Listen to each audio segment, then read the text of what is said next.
Salut tout le monde, je suis Max et j'aimerais vous raconter l'histoire de mon ami qui me dépasse en tout et qui très souvent se moque de moi.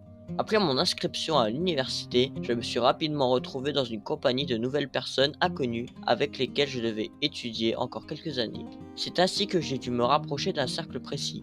Tout le monde se remarquait, surtout un mec qui riait fort dans le couloir. Il se démarquait de la foule, faisait des blagues et riait avec ses nouveaux amis. L'idée des cours ennuyeux ne m'enchantait pas trop aussi. Alors j'ai décidé de me rapprocher et faire connaissance histoire de bavarder. Notre plaisantin se faisait appeler Yann et ce fut pour moi un plaisir d'avoir causé avec lui. Son cercle d'amis m'a tout de suite accepté et depuis ce moment nous sommes tout le temps ensemble. Nous étions ensemble en cours et quand il s'agissait de les manquer ou d'organiser des soirées, nous le faisons également ensemble.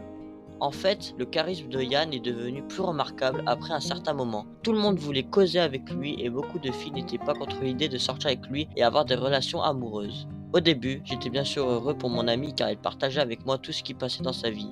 Mais il y avait un autre revers de la médaille. Quelle que soit la personne avec laquelle je faisais connaissance, en fin de compte, tous devenaient les amis de Yann et moi je passais au second plan. Si une fille me plaisait, il suffisait juste d'une discussion entre Yann et elle pour que je cesse de plaire à cette dernière. Voyez-vous, Yann est si joyeux et drôle, personne ne me remarquait quand il était à côté et je ne devenais le centre d'intérêt que seulement lorsque Yann se moquait de mes erreurs devant tout le monde. Il n'était pas contre l'auto-ironie et se moquait souvent de lui-même, mais tout le monde n'aime pas se faire ridiculiser en public. Cela m'énervait et j'en ai parlé avec lui. Sa réaction était du genre allez Max, ce ne sont que des blagues. J'ai fait la connaissance d'une fille et je passais très souvent du temps avec elle. Je ne voulais pas précipiter les choses et bien sûr, j'avais un peu peur de lui proposer de sortir avec moi. Elle était joyeuse, sympathique, avec un sourire magnifique. Je l'invitais souvent à la maison, mais du fait qu'on louait ensemble avec Yann un appartement pour deux, elle le voyait très souvent. Tout le temps, il faisait des blagues sur des thèmes bizarres et Yann prenait le thé avec nous. Il avait sa petite amie, mais quand elle venait chez nous, je ne me mêlais pas de leurs histoires. Je restais dans ma chambre où je sortais me promener afin qu'ils puissent passer du temps à deux. Je ne parvenais pas à comprendre pourquoi Yann parlait à ma petite amie, comme moi je désirais juste être seul avec elle. Son caractère me dérangeait souvent. Par exemple, quand nous avions intégré un cercle de théâtre et pendant que moi je m'occupais du son et de la création des scènes, lui se tapait les premiers rôles. Je faisais beaucoup de choses pour notre équipe. J'imprimais les textes, choisissais la musique, créais les playlists, et pendant des heures je travaillais sur tout cela. Yann par contre ne faisait rien, il n'était bon qu'à jouer les rôles suivant mes scénarios.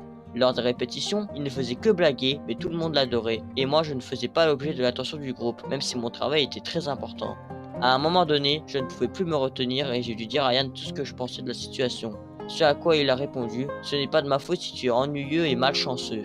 Ce fut notre toute première dispute, capable de détruire l'amitié de longue date. Au fond de mon âme, je savais que Yann ne faisait pas ses blagues dans l'intention de se moquer de moi, mais qu'il donnait juste son avis et prenait du bon temps. C'était normal pour lui de se moquer de sa propre personne, et il le faisait assez avec les autres. Nous avons finalement discuté. Yann m'expliqua qu'il ne comprenait pas ce qui m'énervait dans l'histoire.